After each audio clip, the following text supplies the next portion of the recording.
Yes. I suppose.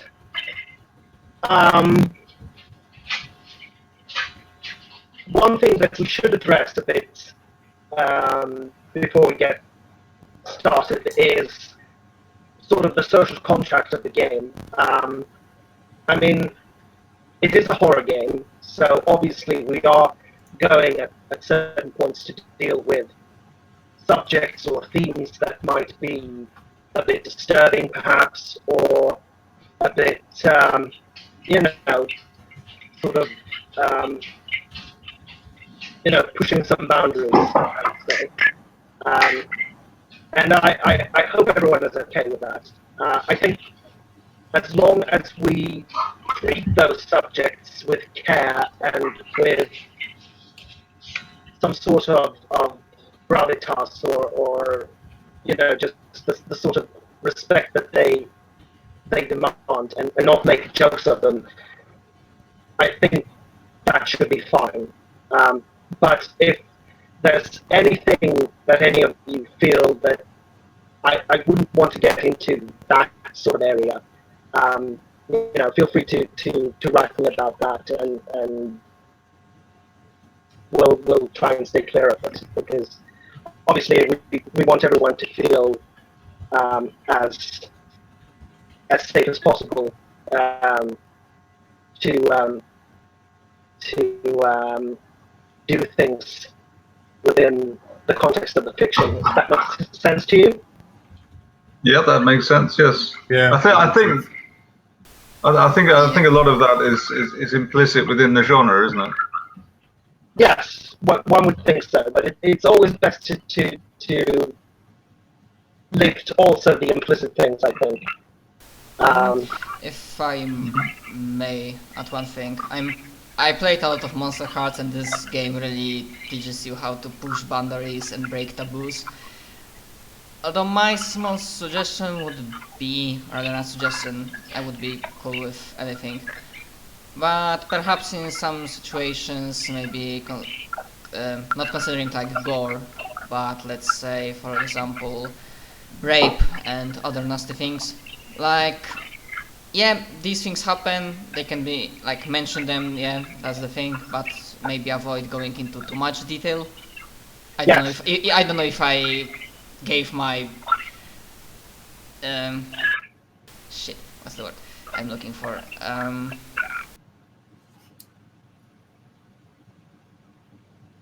I hope you get what I'm trying to say here.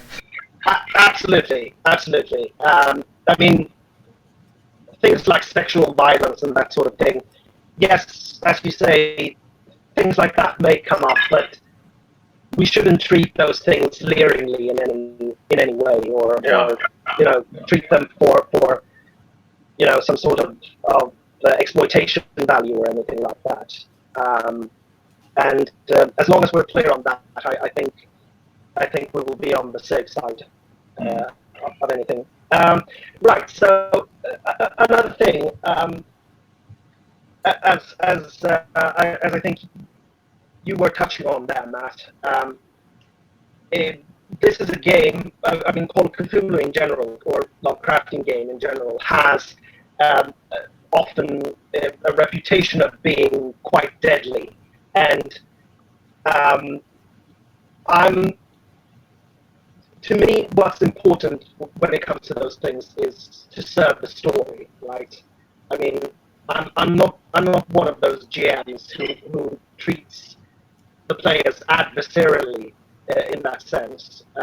We're creating a story together, and I like to think of the campaign as being like a television series where you have all these, where you have the individual episodes, and that's not to say that your characters are immortal or anything. You should be careful, but it's not my aim. It's not to kill you as fast as possible.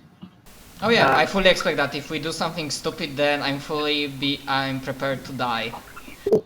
Right. Yeah. But presumably, your character will be in far more greater danger of going insane sooner than dying.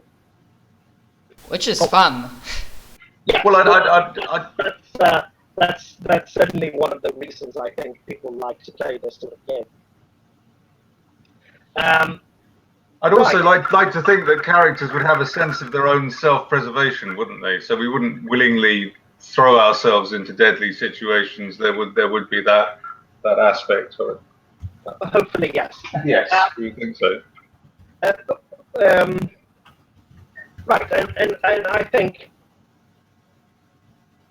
I'm hoping that the campaign as such can focus as much as possible on the characters as well, right?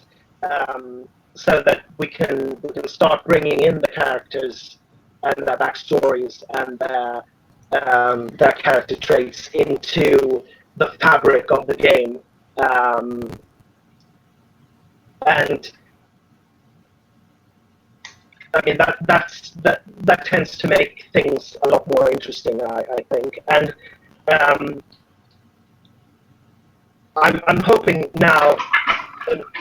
That's sort of a shame that we're only 3 out of 5 characters here now, but I'm hoping that when we build the characters now, that we think of the thing as an ensemble, right? As if, like I was saying, as if this were a series of novels or a television series where you have these main characters, and so that we build not only the individual characters, but we build you as a group also, right? And that we possibly can sort of intertwine the characters that way. I hope you're getting where I'm going with that. I fully agree. I always prefer where characters know each other at the start instead of, okay, so you meet in a tavern. Yes. Yeah. that's usually not the way to go in games like this. Okay, so let's start with the basic premise here. We are setting the game, or beginning it anyway, in 1932 in London, Mm-hmm. and you are all going to be in the business of rare and forbidden books, right? You are book dealers in one way or another. You are experts in tracking and finding rare books. You trade with them. You are you're really sort of experts in this field. You're book detectives, so to speak. And I'm thinking that we are going to have, or it's sort of the premise of the campaign is that the characters will be having a bookshop, a used bookshop, together in one way or another. And that's going to be sort of the home base of the campaign. That's where the whole thing centers on. So you have this used bookstore with a reputation for having a very good sort of occult section that you are experts in. And that's where we're going to, that's going to be sort of the starting point of the whole thing. Is there any questions regarding that? I will have one, not regarding premise, but the thing that I'm not gonna lie, like for example, my character can be like super knowledgeable about history, medicine, physics, and whatnot, but I as a player have like literally no idea in some cases. So are you the type of DM that demands that your character always needs to like say specifically what he does, or can I just say, okay, I see a injured man, I use medicine to check what's wrong with him and if I can help him? Right. Because I'm not a medic in real life. No, obviously, and Gumshoe as a game system is constructed in such a way to assume that the characters are hyper competent in their fields. So that's always going to be a part of it, and that means that I, as the GM, on several occasions will hand you pieces of information that way. saying, well, as you know, as an expert in this field, of course, this and this is true, right? And that's the way to solve that. I am very happy to hear that, and I have no more questions for now. Right. Well, we can start by looking at, if you look at the upper right corner of your screen, you'll find an icon that looks like a newspaper. It's marked as journal when you read it as well, right? If you click that, you should find the character sheets. All right. And I've given you one each. So the one that's marked with your name, you should be able to manipulate right? Yeah. So you have the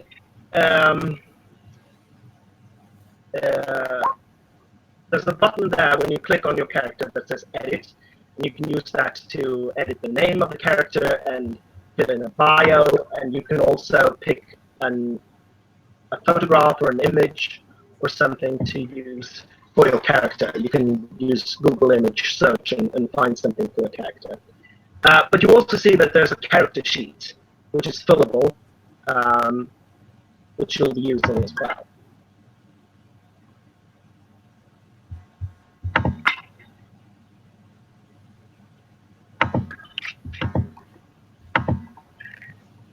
Everyone see that? Picture and name. Sorry, what was that, DM? You found your character sheets. Yeah. Yes. Right.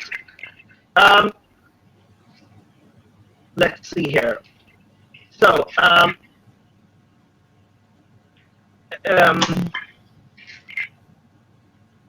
maybe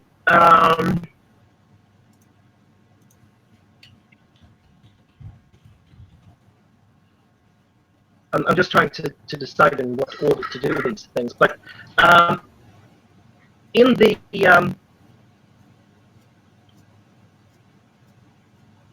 no, let's just start like this.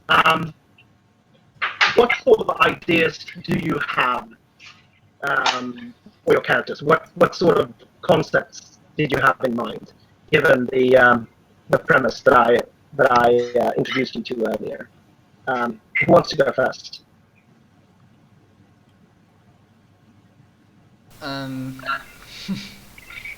Might as well. Although it can really change concerning what others will change. My first idea that just dropped onto my head as I looked through the occupations was either private investigator, because obviously sometimes the bookstore will need to find clues like where the book is, and the other one was, it might surprise you, criminal. And criminal because I'm guessing, I might not be right, that sometimes the bookshop really wants some book, or they think that the book is in the wrong hands, and they will require somebody who can steal it and not acquire it legally. I think that's actually safe to assume, yes. That sometimes you may find yourself on the wrong side of the law, as it were.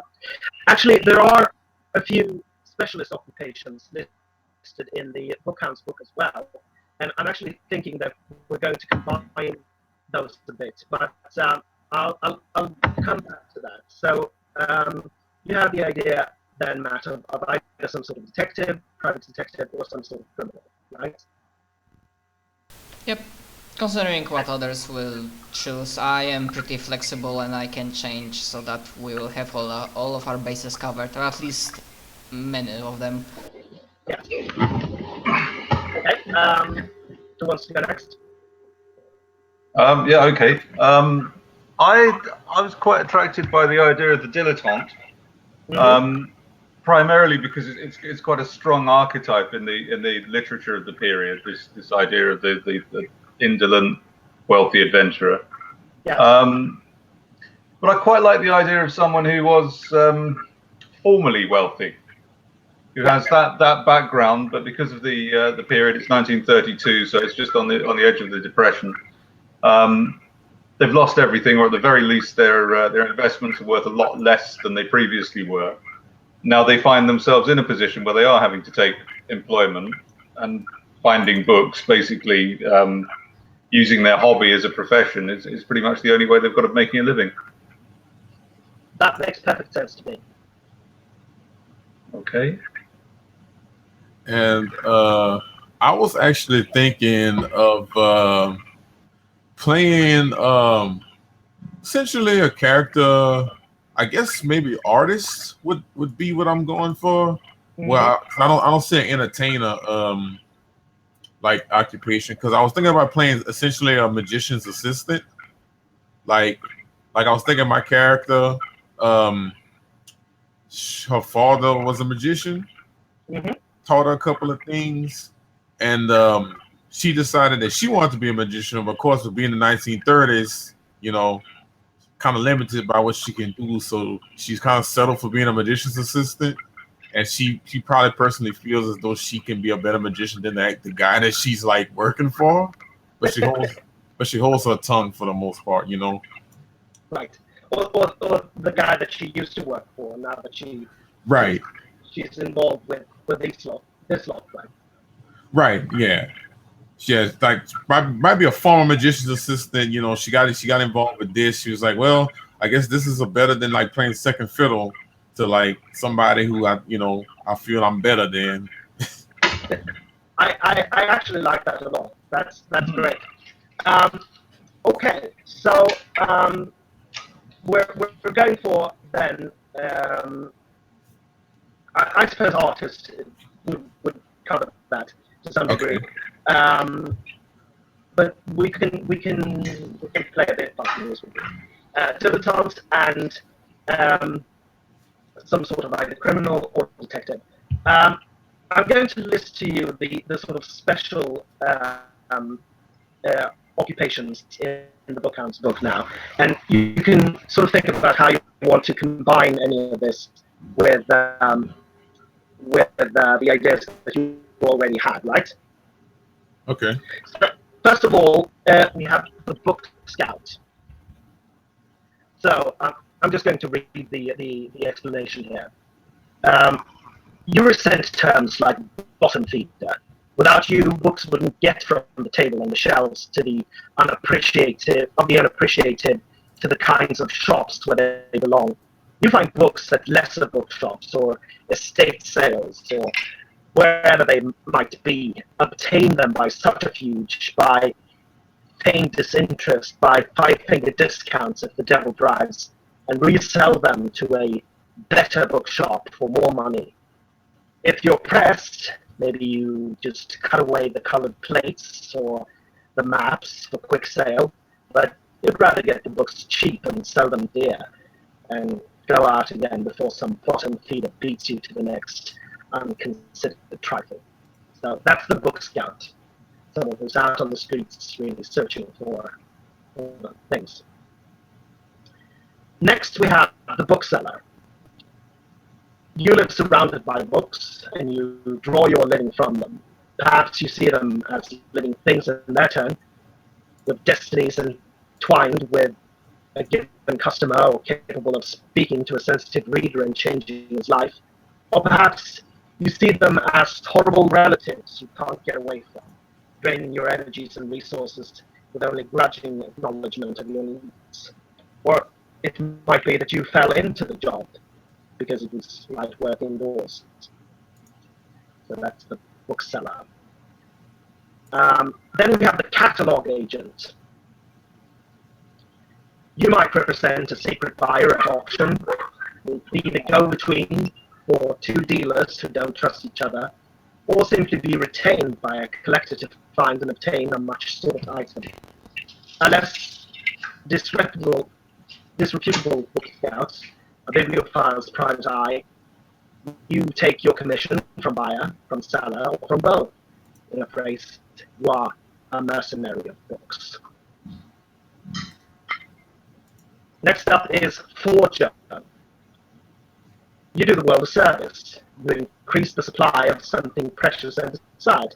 Thanks to you, there is one more priceless Overton portfolio or Poe Octavo, one more Dumas autograph or Rosicrucian letter in the world. Thought of correctly, you are more artist than criminal, more publisher than cheat. And finally, we have Occultist. You always knew there was something else, something more to the world than the crude lies and vague approximations of history, religion, and materialism. There is an inner truth, and you are inside its threshold. You may be a Rosicrucian, an esoteric Freemason, a student of ancient wisdom or new revelation.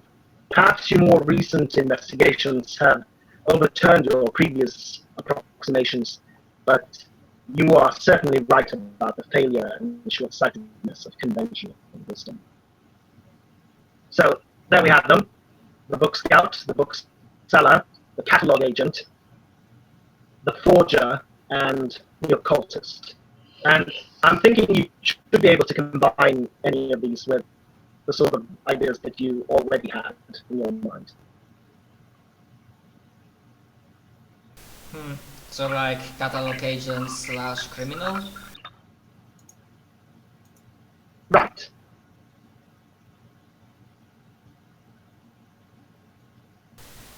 Because I'm thinking that from these archetypes I will probably fit into catalog agents. He kinda sounded like he could be slightly criminally. Absolutely. I think that's a good idea.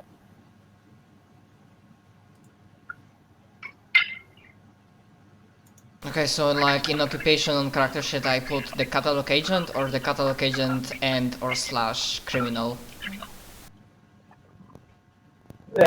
Yes, the latter. Catalog agent / criminal.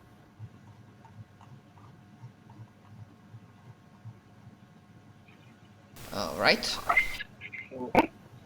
And how about the others? I was kind of. Let me think. Let's see.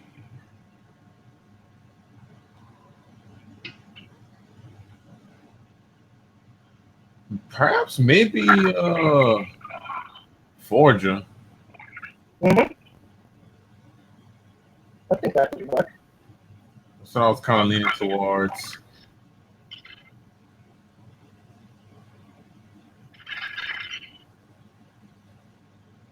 Sounds like a good idea to me.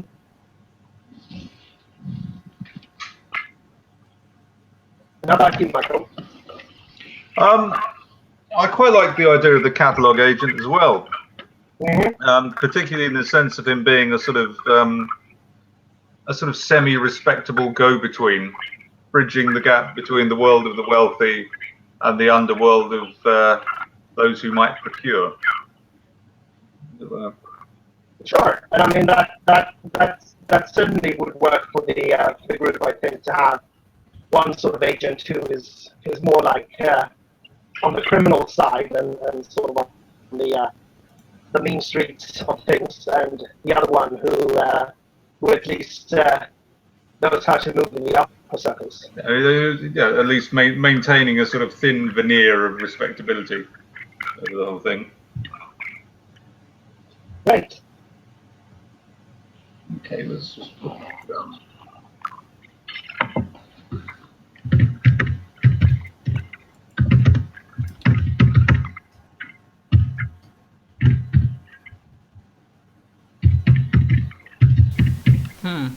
Too bad there is no grid drive. Well, actually there isn't in the Bookhounds book, so you can certainly choose to read as a drive if you want to.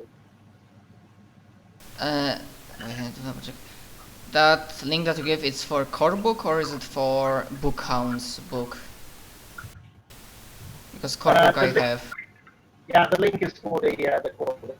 Okay. I mean, if the Bookhounds have grid drive, then I think that's proper drive for a criminal. Absolutely. Yep, so my drive is greed. And other lists of drives you will find on page 19 in the book, in the core book. But again, I mean, you can always invent your own if you like, but there's some very sort of typical of crafting drives there. Yeah, I'm gonna stick with greed. It works with this character. Yeah.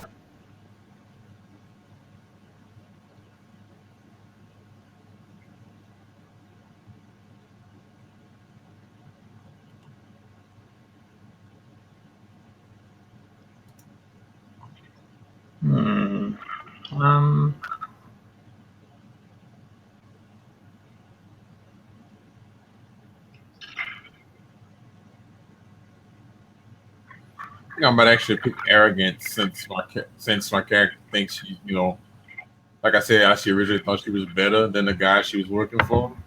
Mm-hmm. I think arrogance would probably fit well for a drive. Yeah, that makes sense. I think I'm going to go for ennui because I don't think there's really anything else he can do. It's just it's the only way he's really found of being able to make a living and not being destitute now that the money's gone. Yeah, that makes sense.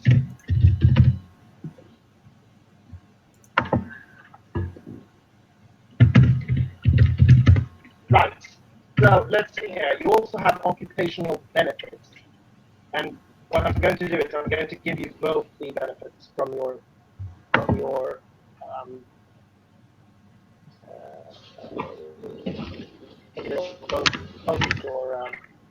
thingies.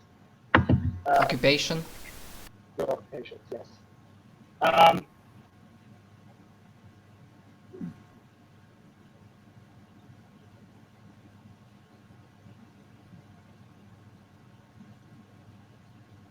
So let's see, for the artist then, one, you have the special possibility to refresh one pool point in an ability representing your chosen art form during any significant downtime in an adventure. 4 times per session. Okay. You can just jot that down somehow. And as a forger,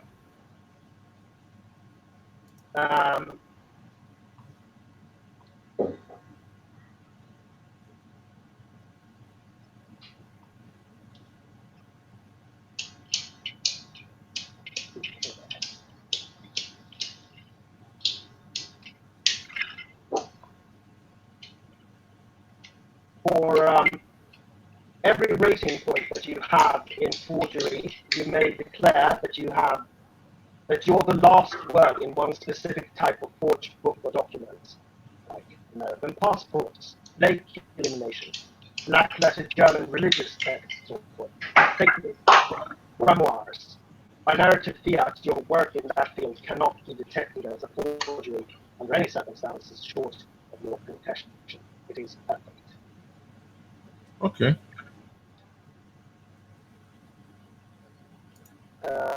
Let's see, and then we have for catalog agents, your special ability is, if you have or can believably claim to have a copy of a book they seek, you can interact with the bibliophile NPC of any credit rating as if you share their credit rating, get them to recommend contacts, do small favors, allow you into their club as a guest, or otherwise smooth your path. Basically, we have better wave of bullshitting. Yes. And then let's see, with the Bookhounds, you have, you may use your credit rating pool to call on personal connections in any field of endeavor. You have possibility of finding contacts that way. Oh wow, with those two together, then I'm incredibly well connected. Exactly. That's rather good. Let's see here. And for criminals with point tools in conceal, filch, or shadowing, they spend points after rolling the die for test. So you have the possibility of succeeding increased a lot there.